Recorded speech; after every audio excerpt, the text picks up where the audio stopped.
1월 31일 1월의 마지막 날 우리 하나님 앞에 수요 기도해 드리겠습니다.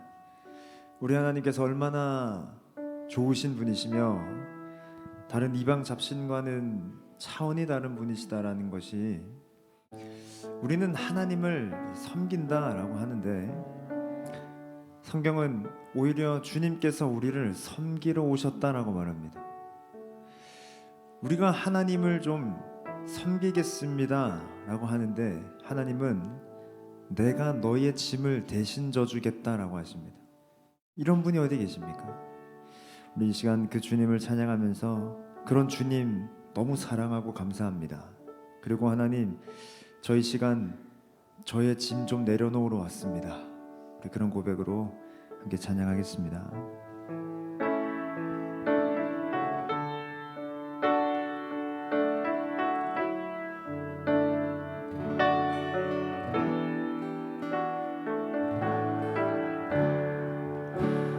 내 모든 시험 무거운 짐을 주 예수 앞에 아뢰이며 근심에 쌓인 날 돌아보사 내 근심 모두 내 모든 시험 무거운 짐을 주 예수 앞에 아뢰이며 근심에 쌓인 날 돌아보사 내 근심 모두 맡으시네. 무거운 짐을 나 홀로 지고 견디다 못해 쓰러질 때 불쌍히 여겨 구원해 주리 은혜의 주님 오직 예수. 내 모든 괴로움 닥치는 알라 주 예수 앞에 아뢰이며 주께서 친히 날 구해 주사 넓으신 사랑. 한 번 더. 내 모든 괴로움 닥치는 알라 주 예수 앞에 아뢰이며 주께서 친히 날 구해 주사 넓으신 사랑 베푸시네.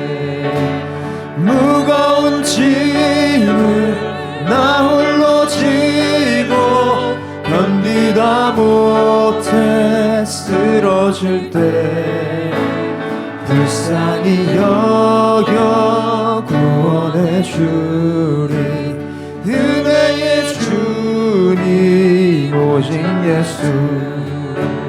내 짐이 점점 무거워질 때 주 예수 앞에 아뢰이며 주께서 친히 날 구해 주사 내 대신 짐을 4절입니다. 마음의 시험 무서운 죄를 주 예수 앞에 아뢰이며 예수는 나의 능력이 되사 세상을 이긴 힘 주시네.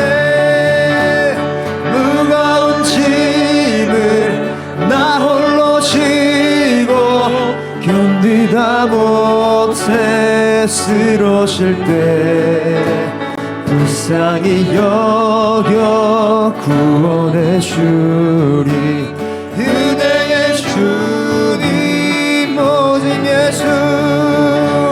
무거운 짐을 나 홀로 지고 견디다 못해 쓰러질 때 불쌍히 여겨 구원해 주리. 은혜의 주님 불쌍히 여겨 구원해 주리. 은혜의 주님 오직 예수. 주 예수여 은혜를 내려주사 고충 많게 하옵소서. 이 줄이고 마른 나의 맘에 주 성령을 부으소서. 주 예수여 충만한 은혜 내 영혼에 부으소서. 주 예수만 나의 힘 되고 내 만족함 됩니다.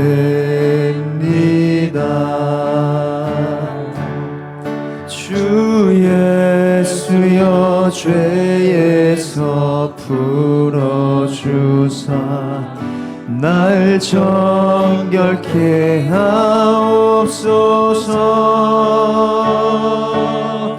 이 세상의 유혹이 나의 맘에 틈 못하게 하옵소서.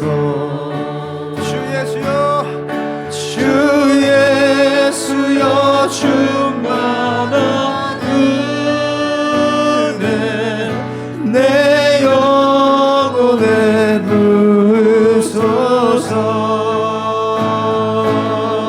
주 예수만 나의 힘 되고 내 만족함 됩니다. 주 예수여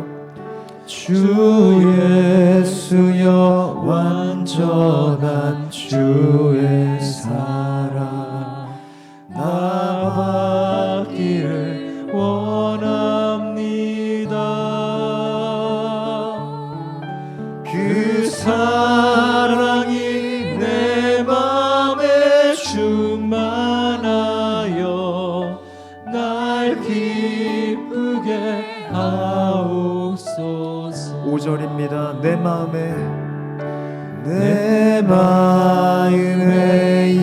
임하신 주의 성령 늘 계실 줄 믿습니다.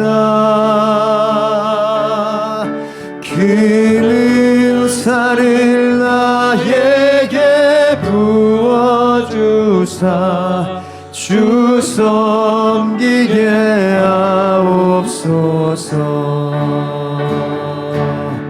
주 예수여 충만한 은혜 내 영혼에 부으소서. 주 예수만 나의 힘 되고 내 만족함 됩니다. 주 예수여 충만한 은혜 내 영혼에 부으소서. 주 예수만 나의 힘 되고 내 만족함 됩니다. 주 예수만 나의 힘 되고 내 거감되니라. 이 시간 기도하실 때 하나님 저 좀 짐 좀 내려놓으러 왔습니다. 주님, 하나님께서는 우리 주님은 대신 짐져 주시는 분이라고 하셨고 쉽고 가벼운 주님의 멍에 매라고 하셨으니 하나님 저 그 말씀 의지해서 저 짐 내려놓으러 왔습니다. 도와주십시오. 우리 그렇게 기도하시고 그만큼 우리는 주님께 좀 신뢰를 드리면 좋겠습니다. 하나님만이 저의 도움이시기에 저 하나님께만 나온 겁니다. 우리 그렇게 고백하시면서 주님께 기쁨으로 평강으로 나아가겠습니다. 기도하겠습니다. 아버지 하나님, 아버지께서는 얼마나 좋으신 분이신지 우리의 짐을 대신 져주시는 분이십니다. 우리에게 짐을 더 얹어주시는 못된 황제도 아니시고 그 짐 네가 알아서 하라는 그렇게 내팽겨 쳐놓는 신도 아니십니다. 오히려 나의 짐을 대신 지시겠다며 쉽고 가벼운 주님의 멍에를 매라고 말씀하시는 그 자리까지 초청해 주시는 하나님의 은혜를 감사하고 찬양합니다. 네 주님, 주님께 짐 내려놓으러 왔습니다. 주님이 아니면 이 짐 져줄 존재도 없고 주님이 아니면 내가 평강을 누릴 수 있는 곳도 없기 때문에 하나님, 이 시간 나의 신뢰와 의지를 주님께만 드리러 나왔습니다. 하나님이 이 짐 대신 져주시고 그때에 누릴 수 있는 평강을 주시옵소서. 하나님, 우리에게 때때로 고난을 허락하시지만 그 고난이 오히려 우리를 더욱더 주님 품으로 파고들게 하니 주여, 우리가 이 시간 주의 얼굴을 배우기를 원하고 주의 음성을 듣기를 원하니 하나님 우리에게 말씀하여 주시옵소서.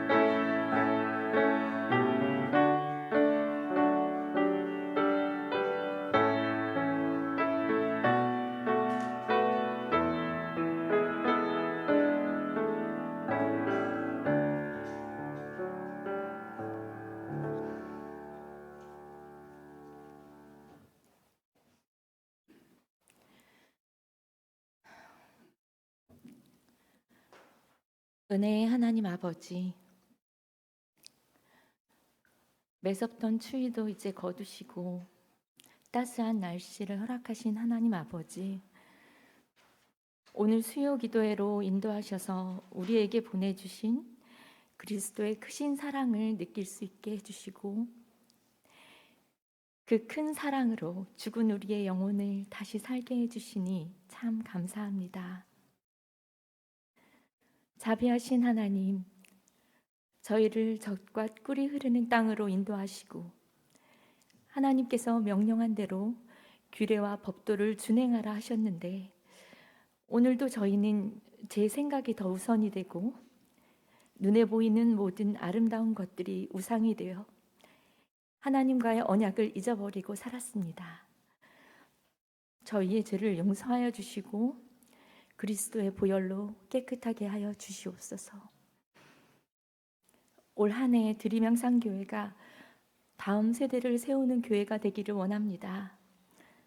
가족 목장을 통해 가정으로부터 부모의 신앙이 자연스럽게 전해질 수 있도록 가족 목장이 잘 세워지게 하여 주시옵소서. 너는 마음을 다하고 뜻을 다하고 힘을 다하여 내 하나님 여호와를 사랑하라고 하셨는데 이 말씀을 우리 자녀들에게 부지런히 가르치게 하여 주옵소서. 특히 2월 1일 내일부터 토요일까지 2박 3일 일정으로 청소년부가 부산 고신대학교로 겨울 수련회를 가게 됩니다.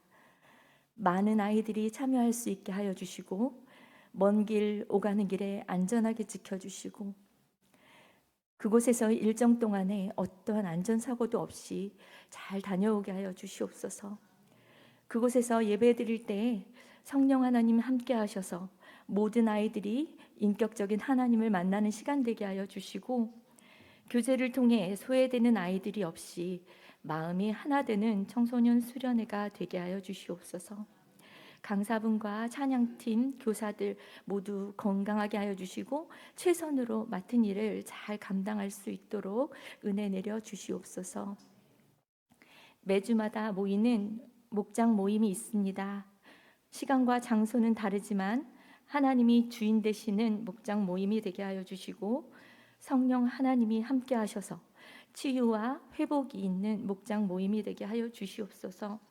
목장을 통해 하나님을 모르는 VIP가 하나님께로 나아오는 통로가 되게 하여 주시고, 충성으로 섬기시는 목자 목녀님들의 건강을 지켜주시고, 하나님께서 기뻐하시는 일을 하고 있다는 것을 보고 느낄 수 있게 하셔서 기쁨으로 섬길 수 있게 하여 주시옵소서. 목장에서 섬기는 선교사님들과 미자리 교회를 하나님께서 지켜주사 그들의 필요를 채워주시고 지치지 않도록 힘주시고 은혜 베풀어 주시옵소서. 우리 안에 영과 육이 아프신 분들, 또한 말할 수 없는 어려움 중에 계신 분들이 있습니다. 하나님께서 아시오니 우리가 중보할 때에 하나님께서 한 분 한 분 찾아가 만져주시고 치유하여 주시옵소서. 오늘 김영훈 강도사님을 통해 하나님 말씀을 들을 때에 그 말씀을 잘 듣고 지켜 행하는, 순종하는 믿음의 사람들 되게 하여 주시옵소서. 감사드리며 이 모든 말씀 우리 주 예수 그리스도의 이름으로 기도드렸습니다. 아멘.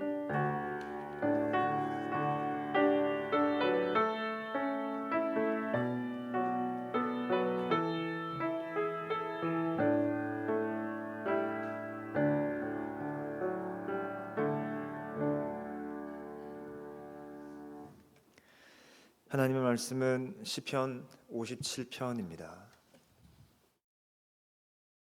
시편 57편입니다. 57편 전체인 1절에서 11절까지의 말씀을 교독하시겠습니다. 하나님이여, 내게 은혜를 베푸소서. 내게 은혜를 베푸소서. 내 영혼이 주께로 피하되 주의 날개 그늘 아래에서 이 재앙들이 지나기까지 피하리이다. 지존하신 하나님께 부르짖으며 곧 나를 위하여 모든 것을 이루시는 하나님께로다. 그가 하늘에서 보내사 나를 삼키려는 자의 비방에서 나를 구원하실지라. 하나님이 그의 인자와 진리를 보내시리로다. 내 영혼이 사자들 가운데에서 살며 내가 불사르는 자들 중에 누웠으니 곧 사람의 아들들 중에라. 그들의 이는 창과 화살이요 그들의 혀는 날카로운 칼 같도다. 하나님이여, 주는 하늘 위에 높이 들리시며 주의 영광이 온 세계 위에 높아지기를 원하나이다. 그들이 내 걸음을 막으려고 그물을 준비하였으니 내 영혼이 억울하도다. 그들이 내 앞에 웅덩이를 팠으나 자기들이 그 중에 빠졌도다. 하나님이여, 내 마음이 확정되었고 내 마음이 확정되었사오니 내가 노래하고 내가 찬송하리이다. 내 영광아 깰지어다. 비파야 수금아 깰지어다. 내가 새벽을 깨우리로다. 주여, 내가 만민 중에서 주께 감사하오며 뭇 나라 중에서 주를 찬송하리이다. 무릇 주의 인자는 커서 하늘에 미치고 주의 진리는, 함께 읽습니다. 하나님이여, 주는 하늘 위에 높이 들리시며 주의 영광이 온 세계 위에 높아지기를 원하나이다. 아멘. 우리 중 누구도 하나님의 모습을 본 적이 없습니다. 그러니 하나님께서 어떻게 생기셨는지도 알 수 없습니다. 그런데 성경은 마치 하나님의 신체 부위가 있는 것처럼 설명합니다. 하나님의 얼굴, 하나님의 눈, 하나님의 팔, 하나님의 날개 등입니다. 실제로 하나님에게 그런 신체 부위가 있느냐, 그런 뜻은 아닙니다. 사실은 우리는 그런 신체 부위가 있으신지조차 확인할 길이 없죠. 다만 성경은 그런 신체 부위를 우리가 이해할 수 있도록 비유적으로 표현함을 통해 하나님은 이런 분이시다 라는 것을 우리에게 알려줍니다. 저는 이와 같은 하나님의 신체 부위에 대한 설교를 1월, 2월 수요기도회 동안 몇 차례 나누려 합니다. 지난 2주 전에 저는 하나님의 얼굴에 대해 나누었고요. 오늘은 하나님의 날개에 대해 나누겠습니다. 하나님의 날개가 가지는 의미가 무엇일까요? 오늘 본문 1절은 이렇게 말합니다. 하나님이여, 내게 은혜를 베푸소서. 내게 은혜를 베푸소서. 내 영혼이 주께로 피하되 주의 날개 그늘 아래에서 이 재앙들이 지나기까지 피하리이다. 우리는 이 표현을 익히 들어 알고 있습니다. 주의 날개 그늘 아래, 혹은 주님의 날개, 이런 표현을 익히 알고 있습니다. 성경은 하나님의 날개에 대한 언급을 종종 합니다. 그 날개는 사실 우리에게는 없는 것이죠. 날개가 있으신 분 있으십니까? 뭐 그런 말들이 있는 거 아세요? 뭐 예전에 뭐 남자들이 여자를 좀 꼬셔보겠다라고 이제 소위 수작을 부릴 때 오글거리는 멘트 시리즈가 있죠. 뭐 여자의 뭐 등을 이렇게 보면서 없네요. 뭐가요? 천사이신데 날개가 없다고요. 뭐 이런 거 하거나 아니면 수술하셨죠? 네? 날개 떼는 수술이요. 뭐 이런 이제 오글거리는 멘트들을 뭐 하는 것이 인터넷에 떠돌았습니다. 뭐 이거 했을 때 좋아하시는 분은 아무도 없을 텐데 뭐 어쨌든 제가 이렇게 하나님의 신체 부위 시리즈로 설교를 하겠다라고 했지만, 그리고 그 신체 부위는 우리에게도 있는 그런 부위들이지만 유독 우리에겐 없는 하나님의 날개라는 표현이 성경에 나오는 것입니다. 그러면 이 하나님의 날개, 우리는 없는데 그래도 이해할 만한 이 하나님의 날개란 성경은 어떤 의미로 쓰고 있는 것입니까? 자, 우리는 없지만 날개가 있는 존재들이 있죠. 우리는 그들의 존재를 통해서 하나님의 날개가 뭔지, 그리고 그런 하나님은 어떤 분인지 좀 짐작할 수 있겠습니다. 자, 성경에서 우리는 없지만 날개를 가진 존재는 크게 두 부류로 나눌 수 있습니다. 크게 둘입니다. 하나는 당연히 새겠지요. 새의 날개입니다. 물론 이 새라는 이제 큰 카테고리 안에서도 조금 구체적으로 나뉘는데, 아무튼 당연히 성경은 새를, 날개를 가진 이 새라는 존재의 비유를 가지고 하나님의 날개 혹은 하나님이 어떤 분인지 말해줍니다. 먼저 신명기 32장을 보니 11절에서 12절은 이렇게 말합니다. 마치 독수리가 자기의 보금자리를 어지럽게 하며 자기의 새끼 위에 너풀거리며 그의 날개를 펴서 새끼를 받으며 그의 날개 위에 그것을 엎는 것 같이 여호와께서 홀로 그를 인도하셨고 그와 함께한 다른 신이 없었도다. 저희들이 신명기를 보고 있습니다만 32장은 모세의 노래입니다. 그 모세의 노래 본문 중에 하나님께서 너희를 출애굽시키시고 광야로 인도하셨다. 그리고 이제 가나안 땅에 들어가게 하신다라는 그 문맥에 독수리 이야기를 하는 것입니다. 마치 독수리가 자기 날개를 펴서 새끼를 받는 것처럼, 그리고 그 날개 위에 새끼를 업어서 인도하는 것처럼 말입니다. 그와 같이 여호와께서 홀로 너희를 인도하셨도다라고 하고 있습니다. 자, 그러면 하나님의 날개란 무엇을 의미하고 상징하죠? 인도하심입니다. 하나님의 날개란 인도하심이죠. 그리고 새에 대한 언급이 신약 성경에 딱 한 번 나옵니다. 누가복음 13장 34절은 이렇게 말하죠. 예루살렘아 예루살렘아 선지자들을 죽이고 내게 파송된 자들을 돌로 치는 자여, 암탉이 제 새끼를 날개 아래에 모음같이 내가 너희의 자녀를 모으려 한 일이 몇 번이냐. 그러나 너희가 원하지 아니하였도다. 지금 이 말씀은 예수님께서 하고 계십니다. 패역한 유대인들을 꾸짖고 계시죠. 그 맥락에서 이런 말씀을 하십니다. 암탉이 제 새끼를 날개 아래에 모음같이 내가 너희의 자녀를 모으려 한 일. 즉 암탉이 새끼를 자기 날개에 모은다라는 것입니다. 병아리들을 자기 날개 속으로 이렇게 품는 것이죠. 내가 너희의 자녀를 그렇게 모으려 하였는데 너희가 원하지 않는구나, 이 얘기를 하시는 건데, 그럼 그 언급으로 보아 하나님께서는 어떤 분이십니까?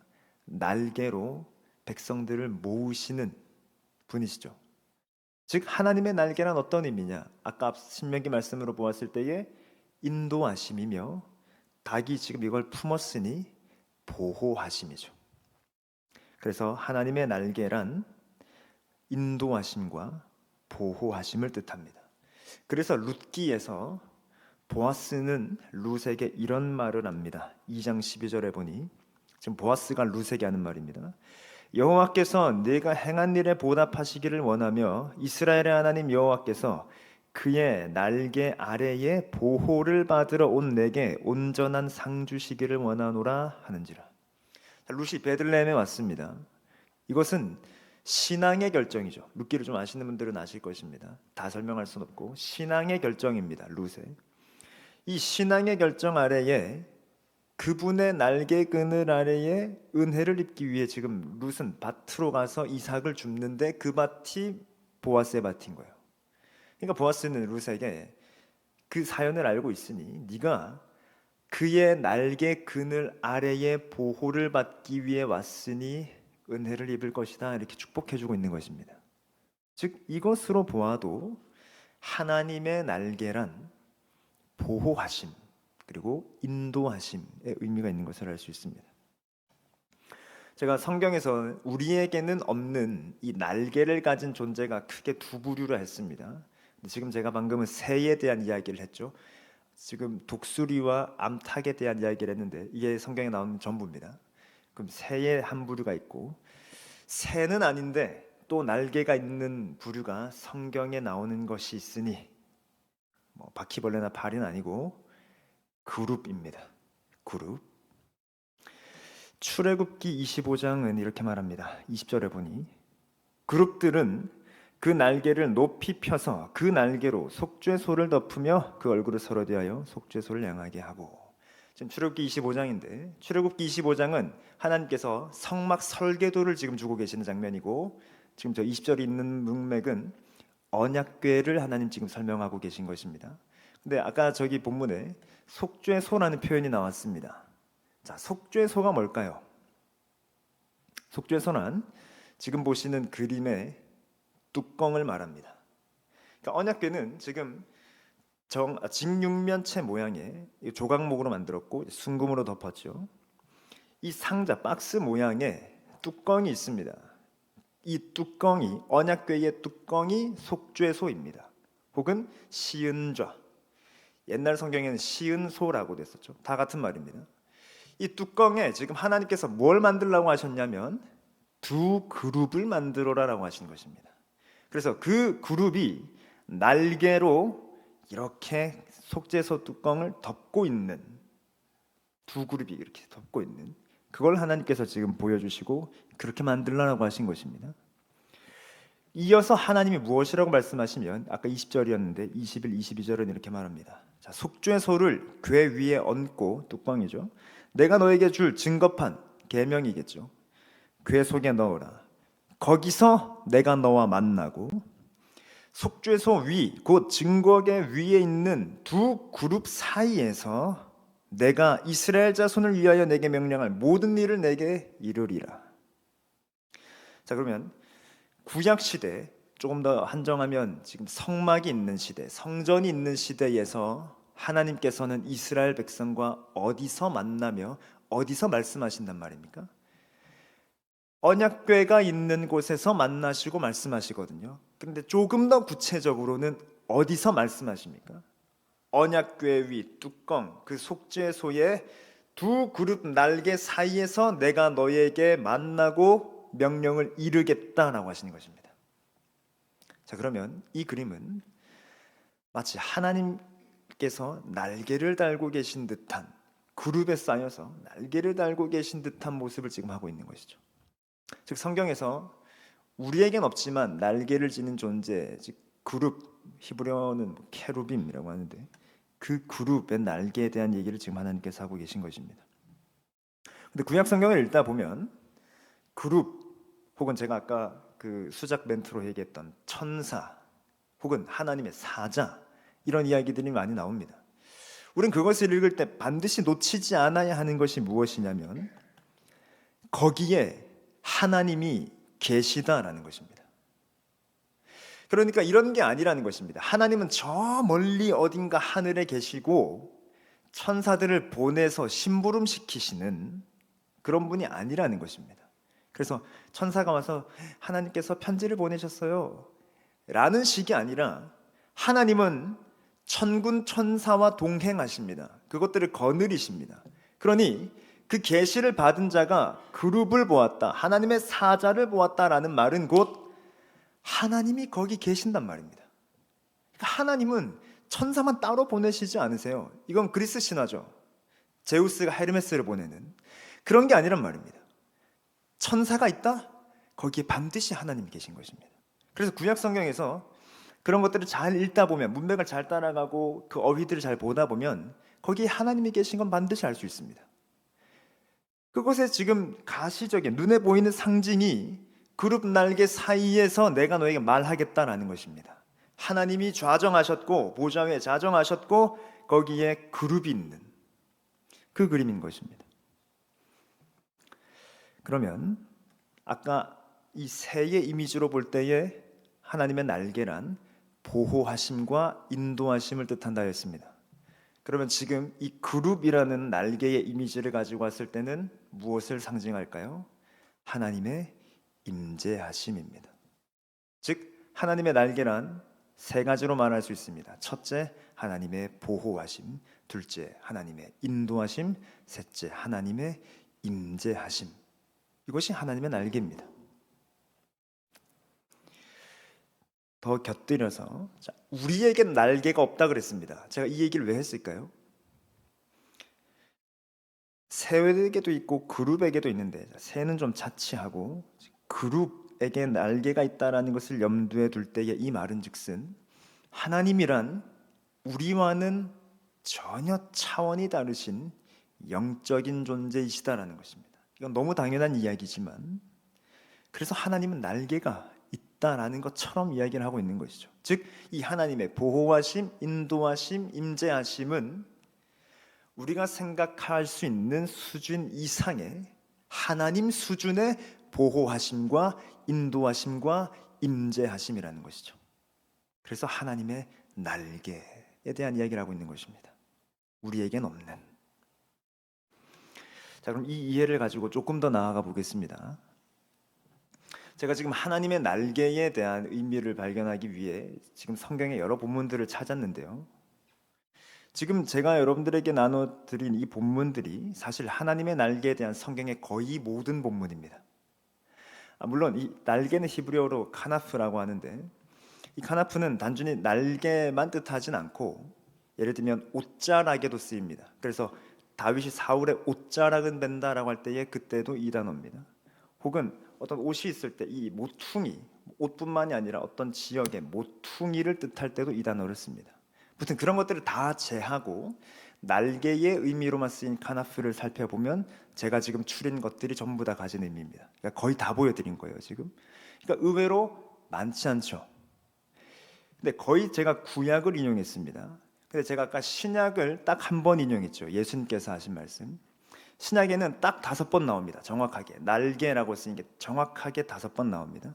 그 중에 제가 아까 인용한 게 한 본문이고, 누가복음이었는데 마태복음에 한 번 또 나와요. 근데 이건 평행 본문이니까 사실 똑같은 것이죠. 나머지 3번은 요한계시록에 나옵니다. 근데 요한계시록은 제가 요한계시록에 대한 얘기를 다 할 수 없는데 굉장히 구약적입니다. 그래서 사실은 구약을 모르면 요한계시록을 이해할 수 없습니다. 요한계시록이 너무 어려운데요. 구약을 몰라서 그렇습니다. 그래서 요한계시록에 3번 나오는 이 날개가 전부 구약적인 인용입니다. 그래서 그룹 날개를 얘기하고 독수리 날개도 이야기를 합니다. 아까 제가 살펴봤던 신명기 말씀이요. 자, 그런 걸 제외하면 그 말은즉슨 신약에는 하나님의 날개가 안 나오죠. 이해하시겠습니까? 아까 암탉의 비유만 한 번 나오고 구약의 인용만 나오니까 신약에는 하나님의 날개가 안 나옵니다. 왜 안 나올까요? 제가 하나님의 날개란 보호하심, 인도하심, 임재하심이라고 했습니다. 그러면 신약에서는 이 하나님의 보호와 인도와 임재가 어떻게 나타난다라는 말이죠. 자, 제가 질문을 한번 드려보겠습니다. 구약의 성도와 신약의 성도의 공통점이자 차이점이 뭘까요? 자, 질문 다시요. 구약의 성도와 신약의 성도의 공통점이면서 극명한 차이점이 하나 있습니다. 잠시 생각해 보시겠습니까? 공통점이면서 극명한 차이, 신약과 구약의 성도의, 그건 바로 하나님의 함께 하심입니다. 구약의 성도들에게 있어서 하나님의 함께 하심은 어떤 의미였을까요? 제가 아까 얘기한 언약궤입니다. 혹은 광야에서 불기둥과 구름기둥입니다. 만나와 메추락입니다. 반석에서 물을 내시는 것입니다. 전쟁에서 승리하게 하시는 것입니다. 혹은 직분자들로 말하면 보내주신 사사, 왕, 선지자들입니다. 이런 것들을 보며 구약의 성도들은 하나님이 우리와 함께 하시는구나를 경험합니다. 그런 직분자들이나 여러 가지 하나님이 행하신 것들을 통해서요. 신약의 성도들, 우리들에게 하나님의 함께 하심은 어떤 의미입니까?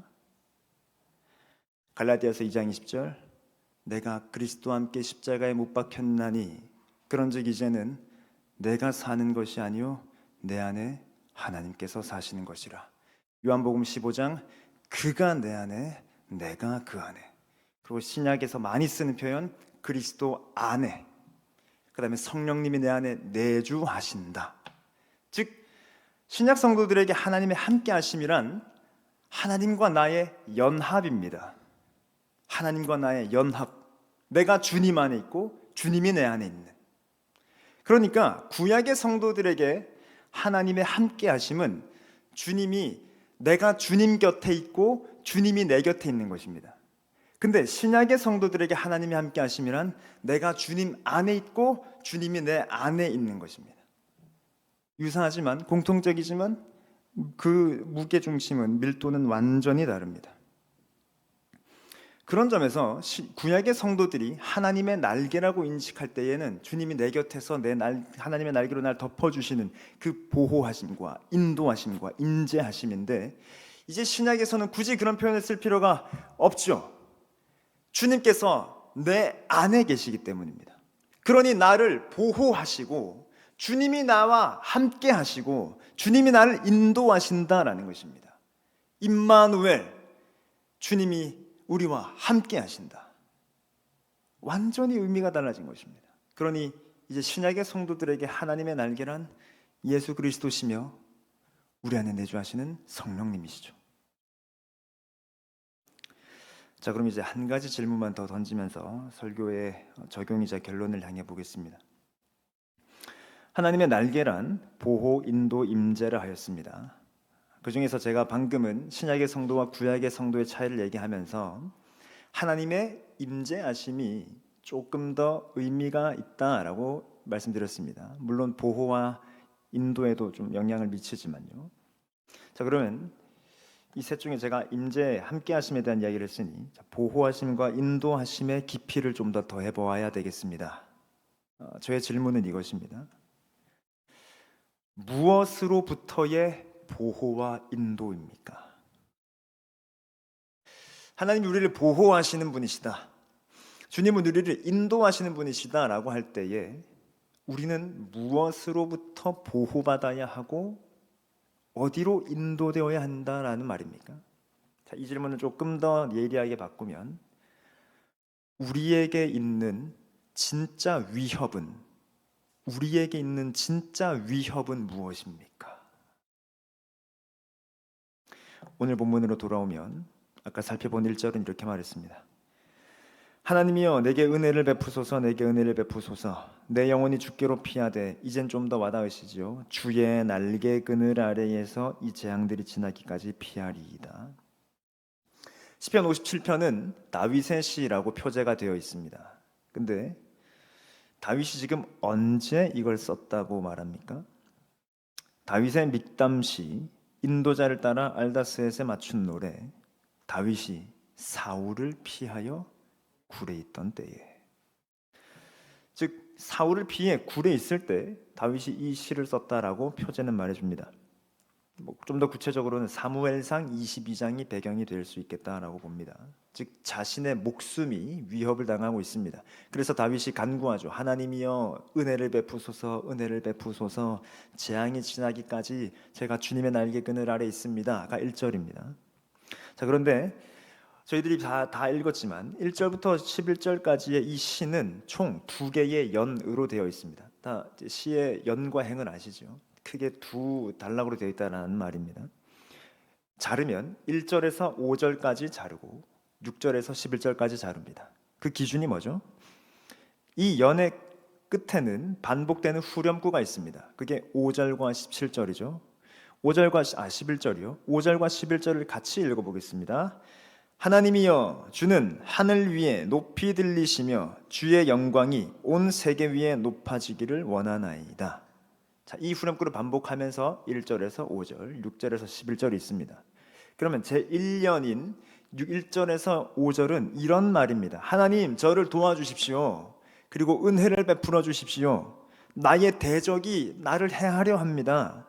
그래서 이 재앙이 지나기까지 주님의 날개 그늘 아래에 있기를 원하고 주님께서는 나를 인자와 진리로 구원하실 줄 믿습니다. 이게 1년의 내용입니다. 그리고 후렴. 그러면 2년에서는 지금 다윗은 무슨 이야기를 하냐면 하나님을 찬양합니다. 하나님이여 내 마음이 확정되고 확정되었사오니 노래하고 찬송합니다. 만민 중에서 주님께 감사하며 나라 중에서 주님을 찬송합니다. 가 시의 끝입니다. 전 지금 질문을 함께 나누고 있습니다. 무엇으로부터의 보호와 인도인가? 그리고 우리가 받는 진짜 위협은 무엇인가? 이 질문의 답으로 제가 지금 오늘 본문을 보고 있는 것입니다. 근데 지금 이 한 편의 시에서 다윗의 고백이 변했지요. 처음에는 하나님 도와주십시오 간구합니다. 근데 갑자기 찬양을 합니다. 자, 그러면 찬양을 하려면 네 하나님 제 기도를 들어주셨군요 감사합니다가 되어야 되지 않습니까? 근데 한 편의 시에서 이 두 가지가 다 있다라는 말입니다. 아직 굴 안에 있습니다. 하나님이 안 건져주셨습니다 아직. 그런데 지금 다윗이 찬양을 하고 있다라는 것이죠. 이로 보아 1절이 왜 중요합니까? 그가 있는 곳은 어디죠? 굴이 아니라 하나님의 날개 그늘 아래 있는 것입니다.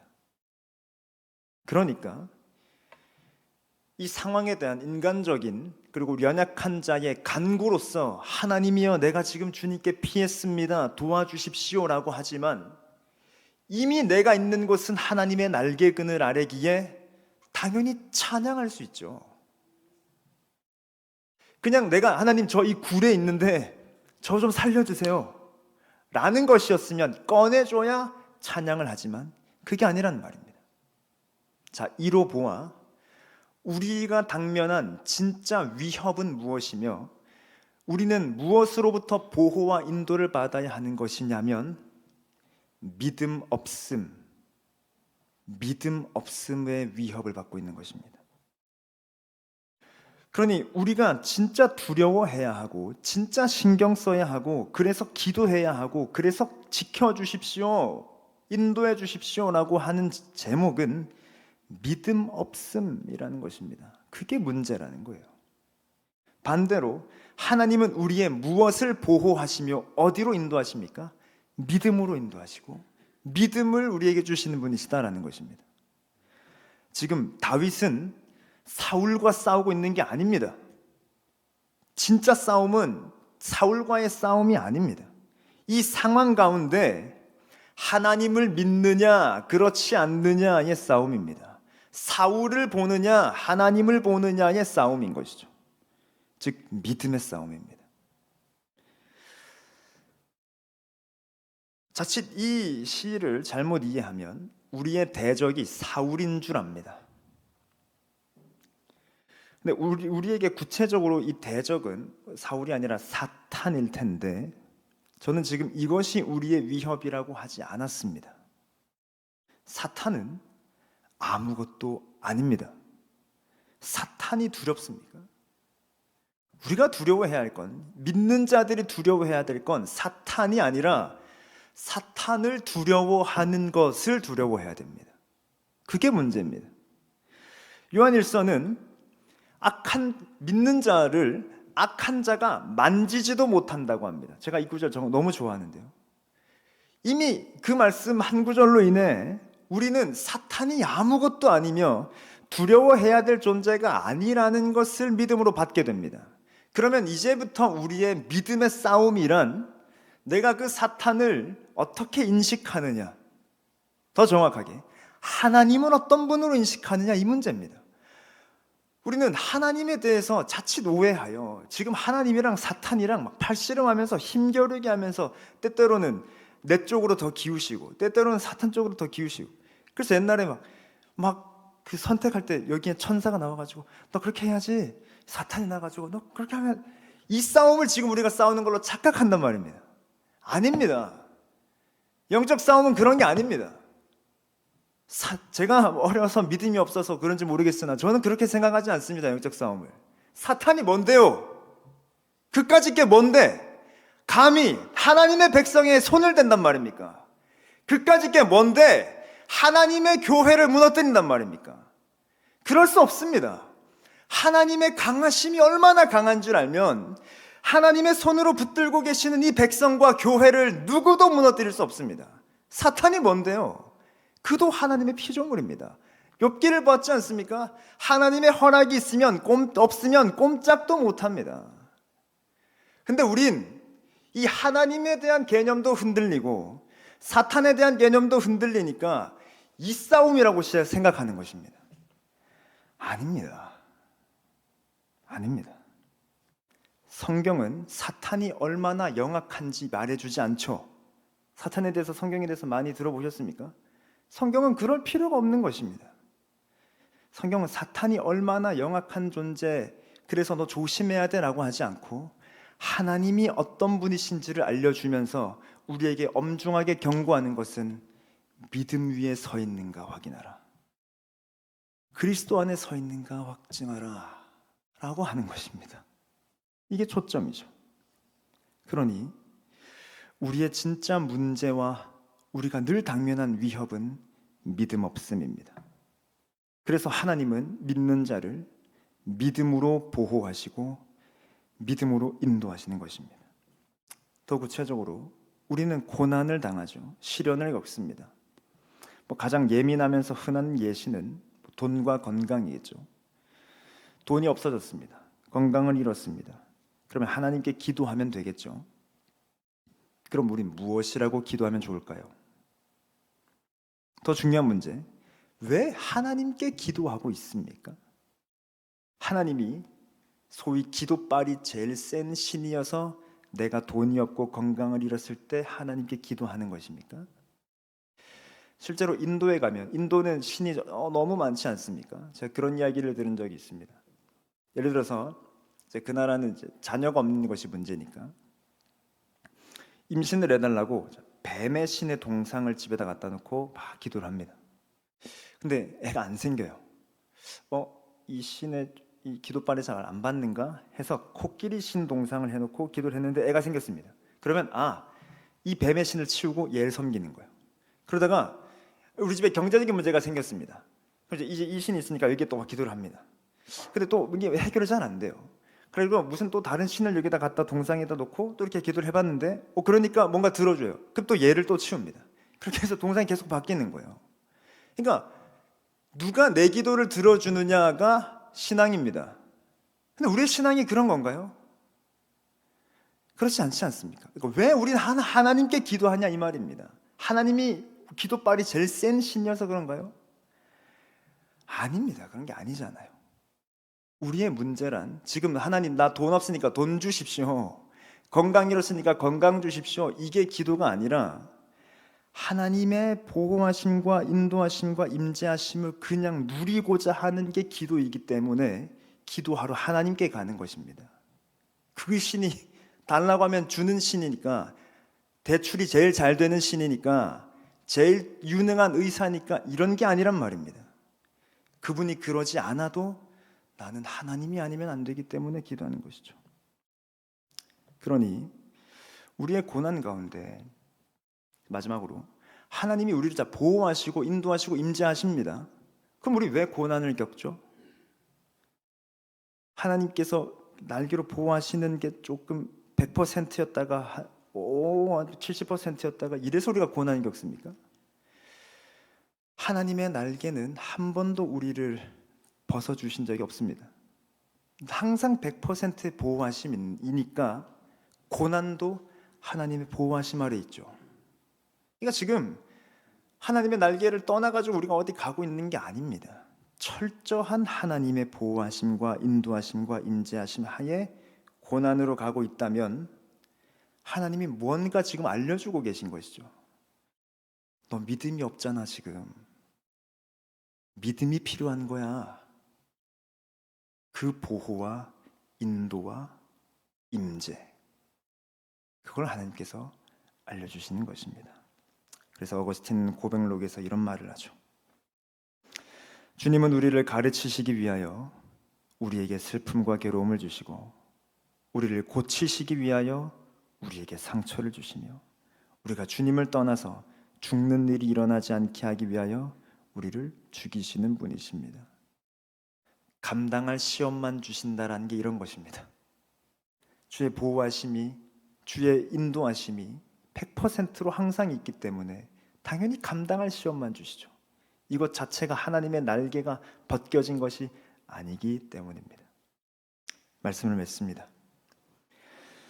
하나님의 날개는 보호하심, 인도하심, 임재하심이라 하였습니다. 우리가 받는 진짜 위협이란 믿음 없습니다. 믿음 없음입니다. 하나님은 그런 우리를 보호하고 인도하시기 때문에 믿음을 주시는 것이 하나님의 방법입니다. 그렇기 위해 고난을 주시죠. 그래서 성도에게 고난이란 하나님의 보호와 인도와 임재의 증거입니다. 그렇다면 우리의 찬양은 끊이지 않습니다. 굴에서 나올 때 부르는 것이 찬양이 아닙니다. 굴에 있을 때도 부르는 것이 찬양입니다. 하나님의 날개가 여전히 나를 덮고 계시기에, 아니 한 번도 그 날개는 내게서 거쳐진 적이 없기 때문입니다. 이렇게 보호하시고 인도하시고 임재하시는 하나님을 믿음으로 늘 바라보며 늘 찬양이 멈추지 않는 저와 여러분의 삶 되시길 바랍니다. 모든 상황 속에서 함께 찬양하겠습니다.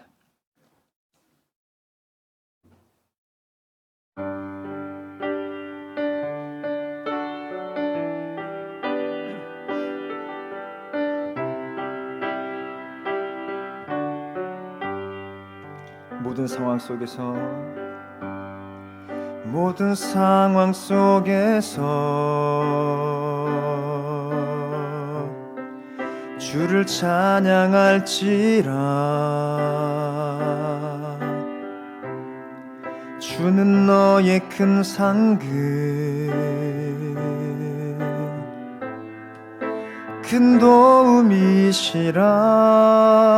주의 얼굴 구할 때, 주의 얼굴 구할 때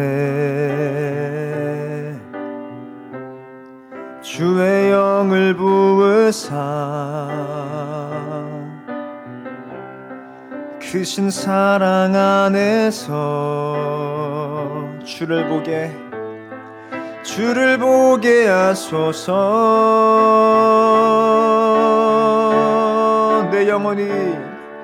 내 영혼이 확정되어 싸우니 믿음에 눈들어 주를 바라봅니다.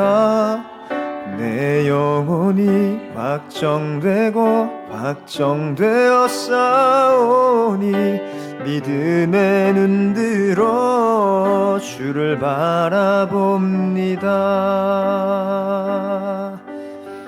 이 시간 함께 같이 기도하시겠습니다. 하나님은 우리에게 감당할 시험만 주신다라고 하였는데 그 모든 시험의 문제는 네가 믿음이 있느냐 없느냐 이 문제입니다. 그게 테스트입니다. 그럼 그 테스트의 답은 무엇이겠습니까? 믿음의 주이신 예수 그리스도를 바라보라입니다. 하나님이 하시는 모든 시험의 문제는 믿음의 문제고 그 모든 시험의 답은 믿음의 주이신 예수 그리스도를 바라보는 것입니다. 이 시간 말씀을 붙들고 기도하실 때에 첫째, 우리에게 놓여진 진짜 위협이 무엇인지 깨닫게 해주십시오. 그렇게 기도하겠습니다. 돈이 없는 게 위협이 아니지요. 건강이 우리의 진짜 위협이 아닙니다. 영혼의 문제, 영생의 문제, 즉 믿음의 문제입니다.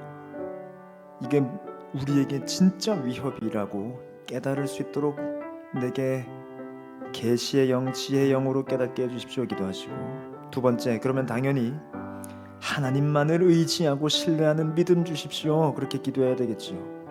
마치 귀신 들린 아이의 아버지가 예수님께 요청했듯 저의 믿음 없는 것을 도와주소서. 우리 그렇게 기도해야 되겠습니다. 그리고 세 번째, 그러면 믿음은 우리에게 찬양하게 합니다. 그래서 하나님, 내 영혼 깊은 곳에서부터 찬양이 끊이지 않게 해주십시오. 내가 지금 사울에게 쫓기든 굴에 있든 이게 다 해결돼서 굴에서 나가든 그 상황에 따라 내가 찬양을 불렀다가 안 불렀다 하는 믿음이 아니라 언제나 어디서나 내 영혼 깊은 곳에서부터 하나님 감사합니다, 하나님 찬양합니다 라는 하나님 그 믿음 주십시오. 그 찬양 주십시오. 우리 기도 제목 붙들고 들으신 말씀 기억하시면서 한번 같이 기도하시겠습니다. 기도하겠습니다. 아버지 하나님, 우리에게 진짜 위협이 무엇인지 깨닫게 해주십시오. 하나님, 우리의 삶의 문제와 하나님 우리의 삶의 모든 것의 핵심이 믿음의 문제임을 좀 깨닫는 은혜 베풀어 주십시오. 내게 믿음이 있는지 주님 그것을 돌아보며 하나님의 끝없는 보호하심과 인도하심과 임재하심을 내가 바라보고 있는지, 그것을 경험하고 실감하고 있는지 하나님 늘 우리를 돌아보며 하나님 늘 우리가 주 앞에서 바로 서 있기를 원합니다. 주여, 우리의 믿음 없는 것을 도와주십시오. 우리의 믿음 없는 것을 도와주십시오. 우리에게 겨자씨만한 믿음도 없사오니 우리의 믿음 없는 것을 도우시고 하나님의 선물인 주님을 믿는 믿음을 우리에게 베풀어 주시옵소서. 하나님, 그 믿음이 우리로 하여금 찬양하게 할 줄로 믿습니다. 우리가 비록 위협을 받아 굴에 있을지라도, 목숨이 위태로운 상황에 있을지라도 그 믿음이 우리로 하여금 찬양하게 하는 줄로 믿습니다. 하나님, 우리의 영혼 깊은 곳에서 찬양이 끊이지 않게 해주십시오. 그 믿음 덕분에 우리는 날마다 평강을 누리게 하여 주시고, 그 평강을 누릴 때에 하나님 우리의 영혼 깊은 곳에서 누구도 빼앗아갈 수 없는 찬양을 우리에게 허락하여 주시옵소서. 하나님, 주의 백성을 누가 감히 건드린단 말입니까? 주의 백성을 누가 감히 해야 한단 말입니까? 하나님, 우리에게 이 찬양을 주시고 하나님 이 믿음을 우리에게 허락하여 주시옵소서. 믿음의 주신 예수 그리스도를 바라보니 그렇게 주를 찾고 찾는 자를 만나 주시는 주여, 우리가 믿음을 구하오니 우리에게 믿음을 허락하여 주시옵소서. 주님,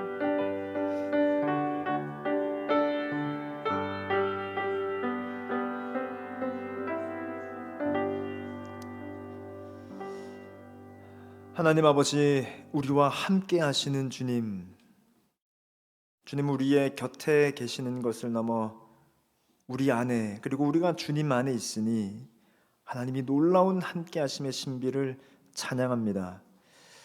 아버지, 우리에게 믿음을 주십시오. 우리의 모든 삶의 문제는 믿음의 문제일진데 주여, 우리의 믿음 없는 것을 도와주시옵소서.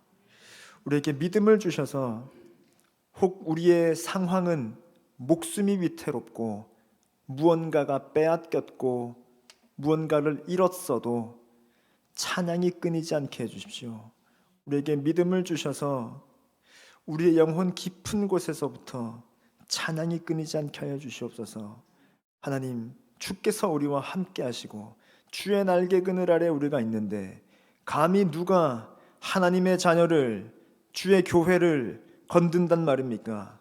우리에게 그 믿음 주셔서 우리가 사탄 따위에게 노란하지 않게 하시고 오히려 믿음으로 내가 주를 바라보고 있느냐 그렇지 않느냐를 늘 돌아보며 우리 주님과 시선을 맞추고 주의 품에서 주의 심장 소리를 듣는 주의 평강의 백성 되게 하여 주옵소서. 예수님의 이름으로 기도합니다. 우리 다음은 성도들을 위한 중보 기도인데, 오늘은 제가 여러분들의 기도의 호흡이 끊이지 않기 위해서 제가 중보 기도를 한꺼번에 같이 드립니다. 우리 환우들을 위한 기도도 하는데요. 오늘은 부탁컨대 청소년부 수련회를 위해서 기도해 주시기 바랍니다. 아까 대표기도자께서 기도하신 대로 내일부터 청소년부 수련회가 3일간 있습니다. 저의 한 가지 기도 제목, 우리 모든 부모님과 교사의 한 가지 기도 제목은 하나님 이들이 하나님 만나게 해주십시오, 이것입니다. 그러니까 제가 아이들에게 하나님을 만나는 것이란 회심이라고 가르치고 있습니다. 자신의 죄를 아는 것, 그래서 그리스도께로 돌이키는 것 말입니다. 저는 이 수련회가 이걸 위한 정말 좋은 도구로 쓰이기를 원합니다. 많은 유익이 있겠지만 좋은 추억도 만들 수 있고 서로 사랑해 보는 법도 배우고 배려해 보는 법도 배우고 많은 걸 배우겠지만 결국 그 회심이 없으면 아무 의미 없습니다. 그러니 우리 청소년부 수련회를 위해서 한 가지 기도해 주실 것은 하나님, 이 청소년부 아이들이 회심하는, 죄를 깨닫고 그리스도께로 달려가는 그런 아이들 되게 해주십시오라고 기도해 주시면 감사하겠습니다. 그리고 이어서 우리 드림양상의 식구들을 위하여서 계속 같이 기도하는 것은 우리 임승태 집사님 위하여서 섭취량이 늘어나 영양 공급 잘 되고 영육간에 더 단단해지도록 집사님 위하여서 기도해 주시고, 우리 계속 회복을 위해 기도하고 있는 우리 박태근 장로님, 강숙자 권사님 위해 기도해 주시고, 그리고 정금희 집사님의 남편이신 박상호 형제님을 위하여서 더 이상 경화가 일어나지 않고 그 황달 수치가 내려올 수 있도록 위하여서 기도해 주시고, 그 가정을 위해서도 기도해 주시기 바랍니다. 뿐만 아니라 여러분들이 생각나시는 주변의 몸이나 마음이 연약해져 있는 지체들을 위하여서 우리 시간 드림양상교회 식구들을 위하여서 우리 청소년부 수련회로부터 쭉 좀 호흡이 길게 같이 기도하시고 자유롭게 기도하시고 돌아가시면 되겠습니다. 기도하겠습니다. 아버지 하나님, 우리에게 한 교회로 묶어주시고 한 지체로 우리를 세워주셔서 우리로 하여금 기도하게 하시니 주님 감사합니다. 하나님, 우리가 주님 하나님의 식구로 또 공교회로 우리가 서로를 위하여서 기도하는 이 일이 우리에게 얼마나 복되고 복된지 모릅니다. 하나님, 우리의 한 식구가 되게 하신, 그리스도 안에서 한 형제와 자매가 되게 하신 우리 사랑하는 우리 청소년부 아이들 위하여서 기도합니다. 하나님, 이 아이들이 우리 드림양상교회의 부모의 자녀로 육으로는 한 가족일지 몰라도 하나님 회심하지 않아 영으로는 하나님의 가족이 아니게 되는 그런 비참하고 비참한 일이 일어나지 않도록 붙들어 주십시오. 하나님, 우리를 하나의 가족으로 불러 주십시오. 우리가 주님 안에 한 가족이 되게 해 주십시오. 하나님, 이 아이들이 하나님을 만나고 이들의 삶에 변화가 있게 하여 주십시오. 회심하게 되는 은혜가, 이들의 삶이 완전히 변하는 은혜가 있도록 도와주십시오. 아니, 삶이 변하는 정도가 아니라 다시 태어나는 은혜를 베풀어 주십시오. 이들이 거듭나게 하여 주옵소서. 물과 성령으로 나지 않으면 하나님의 나라를 볼 수 없고 하나님의 나라에 들어갈 수 없는데, 오 하나님, 이들에게 물과 성령으로 거듭나는 은혜를 베풀어 주시기를 주님 원합니다. 아버지, 이 수련회 그래서 마련하였습니다. 주께서 허락하신 이 수련회 가운데 하나님, 수련회가 잘 되기 위하여 기도하지 아니하고 아이들의 영혼을 위하여서 기도하길 원하고, 수련회가 높임받거나 영광받지 않고 그 누구와 영광받지 않고 오직 그렇게 일하실 하나님만 영광받으시기를 원합니다. 그 영혼의 문제는 오직 하나님만 다루실 수 있기 때문에 주님이 아니고서는 우리가 기도하러 나아갈 자리도 없고, 그렇게 주님이 아니고서는 영광받을 분도 없습니다. 오 하나님, 그 모든 것의 주관자가 되시는 주여, 우리 아이들에게 새 생명을 불어넣어 주십시오. 마른 뼈가 살아나는 것과 같이 하나님, 죽어있는 아무런 소망도 없는 하나님, 그 영혼들에게 하나님께서 생기를 불어넣으사 첫 창조와 같이 그리스도 안에서 새로운 창조가 일어나 이들이 물과 성령으로 거듭나 새로운 하나님의 사람, 하나님의 지극히 큰 군대가 되어 그리스도의 좋은 병사로 복음의 사자, 빛의 사자로 살아가는 우리 아들 될 수 있도록 인도하여 주시옵소서. 이 일에 사용하시는 하나님의 강상ang 도사님과 또 하나님, 저와 우리 교사들, 찬양팀 모든 이들의 섬김 가운데 붙들어 주시고 이들을 위하여서 끊임없이 사랑과 손길을 아끼지 않는 우리 부모님들을 주여 붙들어 주시옵소서. 이들을 위하여서 기도하는 이들이 있지 않습니까? 하나님 도와주시고 인도하여 주옵소서. 하나님, 우리들이 명상교회에 우리가 계속 기도하는 환우들이 있습니다. 하나님, 우리 임승태 집사님을 주여 붙들어 주시고 집사님의 삶에 하나님 찾아가 주셔서 그곳 가운데에 환부의 손을 얹으시고 치료하는 광선을 발하여 주시기를 원합니다. 하나님, 박태근 장로님, 강숙자 권사님, 하나님 회복 중에 있습니다. 하나님 잘 회복되게 하여 주시고 속히 나을 수 있도록 인도하여 주시고, 주여 그리 아니하실지라도 그 가정에 빼앗기지 않는 평강과 찬양을 허락하여 주시옵소서. 하나님, 우리 정금희 집사님의 남편 되시는 박상호 형제를 위하여서 기도합니다. 하나님, 이 일이 하나님 이 형제가 구원받게 되는 계기가 되게 해주십시오. 이 일이 이 형제가 하나님 주께로 돌아오게 되는 은혜가 일어날 수 있도록 주여 인도하여 주시옵소서. 하나님이 영원히 주의 자녀가 되게 되는 그런 계기가 될 수 있도록 인도해 주시고, 하나님이 가정이 더욱더 주 앞에 붙들림 받는 가정 되게 해주시옵소서. 하나님, 우리들이 명상에 여러 식구들의 문제들이 있습니다. 감당할 시험만 주시는 주여, 그 모든 일들의 믿음의 문제를 바라보며 하나님 믿음 없는 것을 구하오니 하나님 그들에게 믿음을 허락하여 주시고, 그래 그들의 삶에 주를 향한 찬송이 끊이지 않게 하시고 주께서 주시는 평강이 멈추지 아니하도록 인도하여 주시옵소서.